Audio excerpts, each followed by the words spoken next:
பாருங்க பாப்பா உட்காந்துருக்கிறத பாருங்கள். ஏ பாப்பா இங்கே பாரு, இங்கே பாரு பாப்பா. என்ன தெரியுதுங்களா? தேங்காய் எண்ணெயில் நனைச்சி வச்சுருக்கேன் துணியை.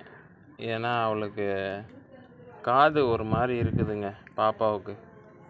நான் முதல்ல அதை தடைய விடணும், தேங்காய் எண்ணெய் போட்டு விடணும். ஒரு மாதிரி ரொம்ப கொடுமையாக இருக்குது, அவள் காதே பார்க்க முடியல. அப்படி இருக்குது. நான் உங்களுக்கு காட்டுறேன் பாருங்கள். இங்கே பாருங்கள் எப்படி ஆகிப்போச்சு காதுன்னுட்டு. நல்லா இருந்துச்சு காது, இப்படி ஆகிப்போச்சு. இதான் தேங்காய் எண்ணெய் போட்டு விட போகிறேன். இரு பாப்பா, பாருங்கள் எப்படி இருக்குன்னுட்டு. இப்படி கொடூரமாக வச்சுக்கிது. டப்பனா அடிச்சிக்கிறா வேறு காதை போட்டு. எப்படியாவது தடவி மருந்து போட்டு ஒன்று. இன்றைக்கி அதுதான் வேலை இன்றைக்கி. இங்கே வா பாப்பா, இங்கே வா. பாருங்கள் எப்படி டப்பன்னு அடிச்சிக்குதுன்னு. பாப்பா வா, இங்கே வா பாப்பா. ஏ பாப்பா மதிக்க மாட்டாளுங்க. ஏய் பை.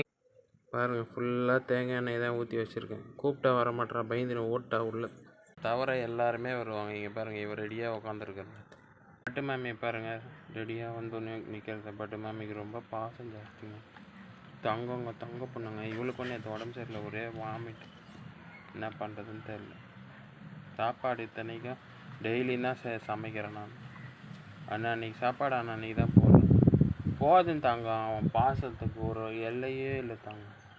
நீ ரொம்ப பாசக்காரிம்மா. நீ எப்படிம்மா நீ வந்து டாகாக பண்ண மனுஷனாக பிறக்க வேண்டியம்மா. நீ செல்ல குட்டிம்மா, மனுஷா குட்டிம்மா. நீ ஒரு வழியாக போட்டேங்க, காட்டவே மாட்டாங்க.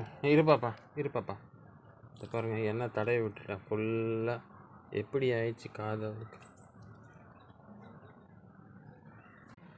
அதுக்கு எதாவது ட்ரீட்மெண்ட் இருந்தால் சொல்லுங்கள், கொஞ்சம் பார்க்கலாம்.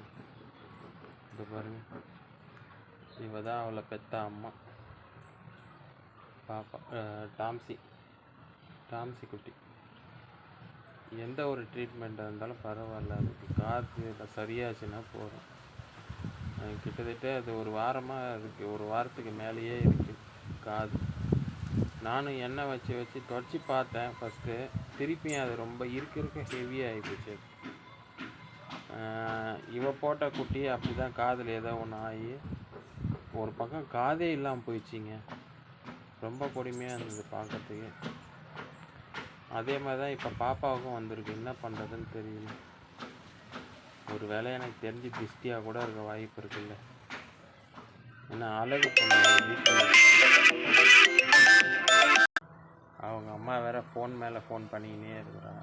தாங்க முடியல. இருங்க வர பேசிட்டு